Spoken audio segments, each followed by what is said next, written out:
tell the audience some of your early impressions of Guelph and your feeling of acceptance here as an immigrant.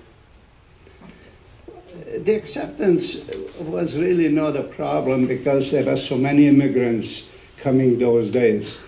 I must say I grew up on a farm, but now I ended up in my Uncle Jake's farm.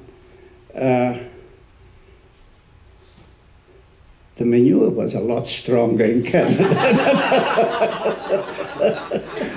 I've been away for a few years already from the farm, 10 years or so. And it never bothered me in Hungary. But when I arrived here, and in the morning we got to go and do the chores, I said, my gosh, that manure is not the same. Anyhow, the impression of the country, I was 22 years old. There was opportunity everywhere. No matter where I looked, oh, I can do that, and I know I could do that better. And I was not very often shy about it either. Tell the people here today what happened to cause you to start your own company that became Linamar. What were the events that... Well, I think some of you are old enough to remember Sheepridge Engineering. First I worked at W.C. Woods, and then the Avro Aero, we worked on the Avro Aero, and when that was stopped, I got laid off. But I had a job 3 days later at Sheepridge Engineering, and I worked for a very, very intelligent man, was my immediate boss. Some of you may remember him, Des Archer. He was very intelligent, but he was not smart.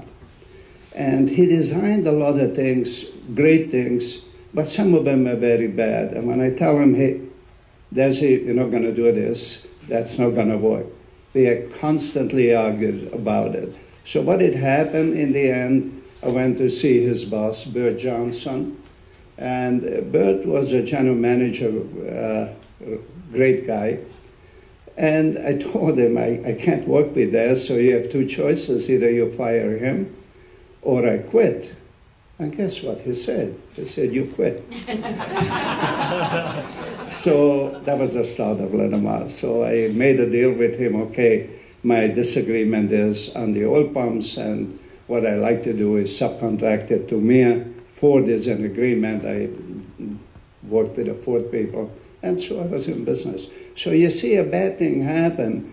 We had a baby. My wife just quit her job because she had a baby. And now I quit my job, no income. But you know what?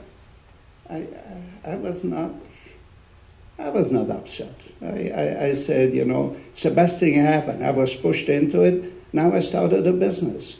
And 17,000 people later, we employ right now 17,000, still growing, including myself.